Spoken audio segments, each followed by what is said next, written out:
Welcome to Web Handling. My name is Dave Roisum.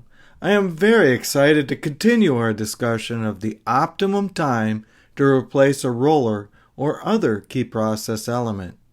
Here, we will show you not just one, but two methods on how to find this optimum time.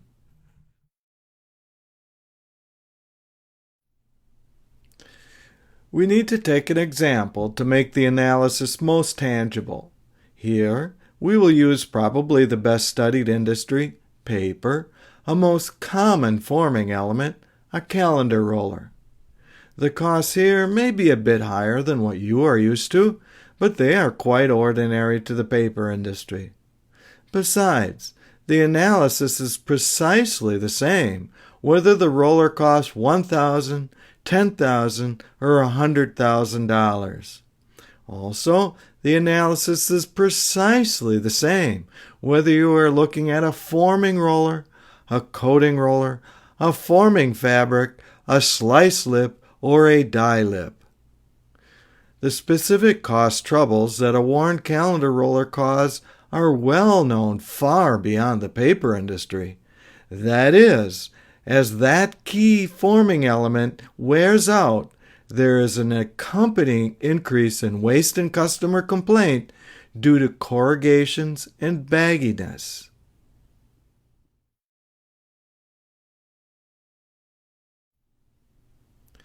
What we are looking for and hoping to find is a cost versus time curve that has a shape resembling a sawtooth.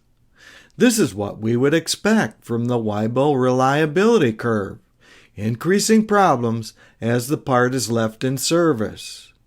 In this example, you can faintly see the sawtooth.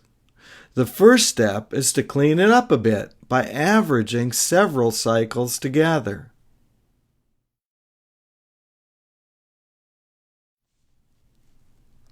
The next step is to take the aggregate data from several service cycles and try a polynomial fit.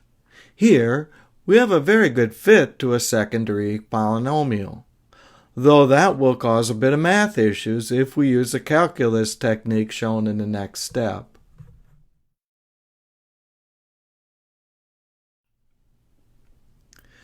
We found the cost to repair in the second clip in this series. In the last slide, we found the cost to not repair as a polynomial fit. The minimum total cost is where the slopes are equal but of opposite sign. Using the coefficients defined here, we have a cubic equation. You can enter this into an online computer and find the root where the minima occurs. However, those math whizzes out there know that you can run into trouble with roots of cubics because some of the solutions are not real, literally, involving the square root of -1. However, for the rest of us, I show a much simpler alternative, an entirely graphical solution.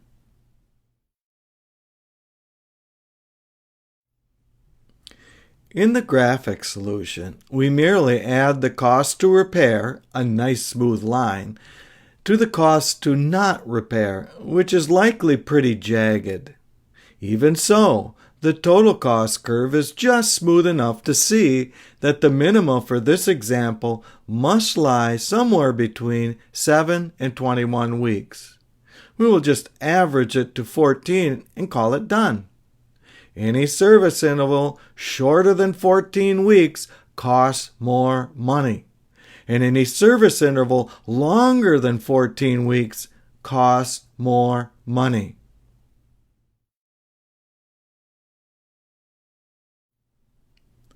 In passing, I will mention that there may be secondary elements that might stand out once you account for the primary, which in this case was a calendar roller. Here we do a first cut at subtracting the actual cost from a fitted curve to see if there are any patterns. In this case, it appears not. Those with more patience and statistical skills might find other ways to search for other elements that can cause trouble.